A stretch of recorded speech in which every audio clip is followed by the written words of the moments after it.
Vincent Verschure, agriculteur à Saint-Aubin-en-Bray et j'ai 25 ans. Cursus, j'ai été donc au lycée agricole Le Paraclet à Amiens où j'ai passé un bac technologique et ensuite j'ai fait un an de bac pro en alternance qui est plus spécialisé en gestion et comptabilité. Tout petit, j'ai toujours été passionné par les bêtes. Dès que j'ai su marcher, je me promenais au milieu des petits veaux, des vaches, etc. Donc en grandissant, la passion est née tout doucement. Et il y a 5 ans de ça, je me suis installé en société avec ma mère. Et mon père, quant à lui, a pris sa retraite car il avait l'âge de la prendre.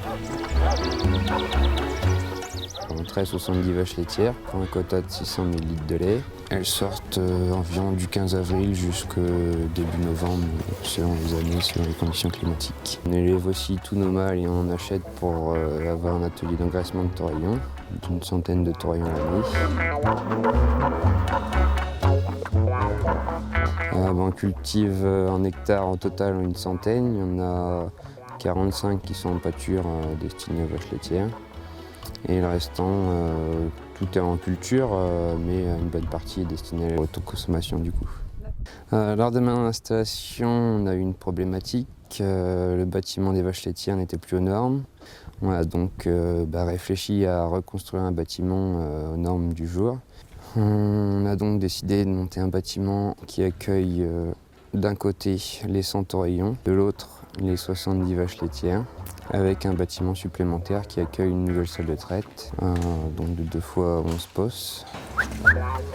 Allez les filles! On a choisi une salle de traite à la fois conventionnelle mais très très moderne. Chaque vache étant identifiée quand elle rentre en salle de traite. Sa production est enregistrée matin et soir. On a également voulu aller un petit peu plus loin dans les économies d'énergie au niveau de la salle de traite par 2 choses. La première, c'est un pré-refroidisseur à lait, ce qui permet de refroidir le lait avant qu'il arrive dans le tank à lait. On a également voulu mettre un régulateur électronique sur le moteur de la salle de traite qui adapte la vitesse du moteur en fonction des besoins.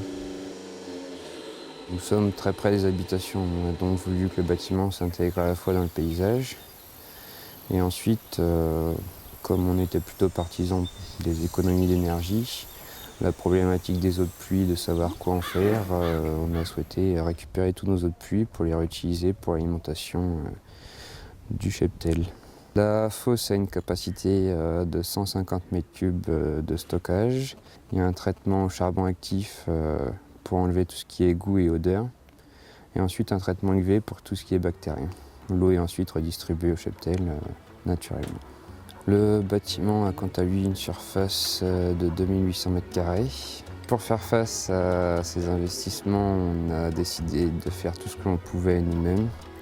Tous les bétons, toute la partie plomberie a été réalisée aussi par nos propres soins, ainsi qu'une partie de l'électricité. Ensuite, on a choisi toute la partie en hauteur de mettre en planche en bois, ajourée d'environ 1 à 2 cm, pour créer une ventilation du bâtiment. Lorsqu'on a décidé de créer le bâtiment, on a eu des choix à faire. Donc on a décidé de privilégier l'investissement à nos salaires pendant quelques années pour pouvoir faire notre mise aux normes et avoir des conditions de travail au top.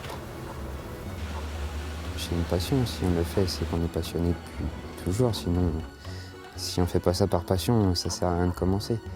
Grâce au prix qui m'a été attribué aujourd'hui, nous allons probablement terminer les travaux qui restaient sur la salle de traite. Je remercie le conseil général d'avoir écouté à travers moi le milieu agricole et je leur en suis reconnaissant.